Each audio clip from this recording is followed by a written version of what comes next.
Hi there, welcome back to the Apatros review. In this episode, The Wild Women of Wongo, number 6 in the Public Domain Madness series.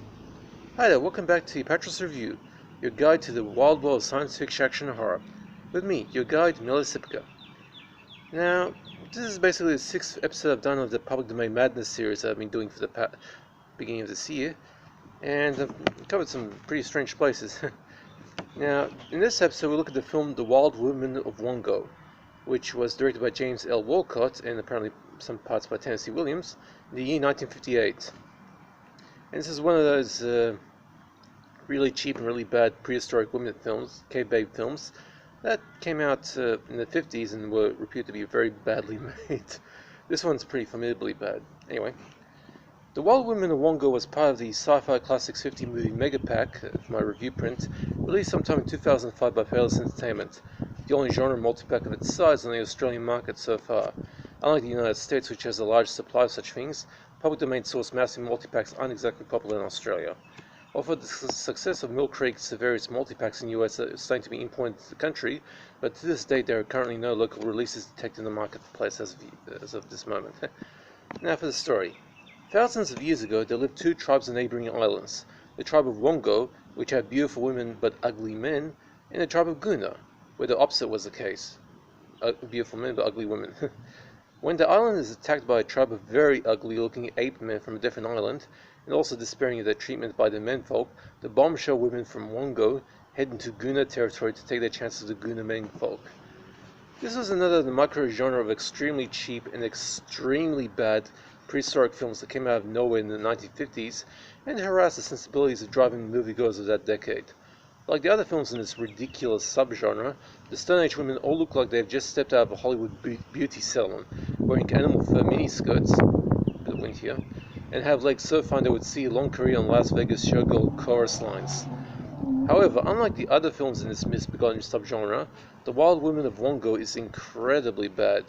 Indeed, this might be the very worst of the bunch of stinkers that comprise this sort of thing. And unlike the other films in this subgenre, this one is not really a prehistoric film, more like a fantasy one. Anyway, but it looks realistic enough. Now the idiotic script and at times pathetically cheap-jack production values really sink the film's credibility, causing viewers to break out into uncontrollable laughter once the film starts. Although it prevents this film from getting one of my AD ratings, which are special set of ratings I have for the so bad they're good films, is the simple fact that much of the film is very slow and dull. You can tell nobody was taking this beast in the slightest bit seriously when you have the asinine dance sequences that were thrown in, which resemble something dreamt up by somebody who's been dividing their time between sniffing paint fumes and smoking weed. The acting is rougher than the looks of the so-called ape men, in reality really ugly men whose looks have been enhanced by the very same Hollywood beauty salon that gave the Wongo women their impressive bombshell looks, and the dialogue, with its exceedingly crude terminology and complete lack of emotion, completely blows away the infamous dialogue of Edward D. Wood Jr. out of the water, in terms of horribly bad dialogue. What a piece of hit, sir. Now, there's no gore in this thing, but there is a skinny dipping scene off we don't see anything resembling nude flesh at all. Now, for some random but interesting facts about this unholy bastard of a film that might give you the edge in a trivia competition. Number 1. Famous playwright Tennessee Williams was a close friend of director James L. Walcott and visited the set a couple of times to check things out. In fact, he even got the chance to direct a couple of scenes for the fun of it. I wonder which parts he did. Number 2. In case you didn't see the film by the time you encountered this review, the stock music used in this film was reused in the legendary Ed Wood masterpiece Plan 9 from Outer Space. Strangely enough, this is actually the second time I've encountered a film that used Plan 9's music, the first being that 1961 juvie thriller Anatomy of Psycho that I did last year. And number 3, Rex Richards, who played the leader of Wongo's butt-ugly menfolk, played rugby for Wales against France in 1956. That one's for all you English rugby fans. Now, The Wild Women of Wongo joins the Hall of Shame with a D-, 1 out of 10. As bad as that awfully annoying parrot that shows up from time to time.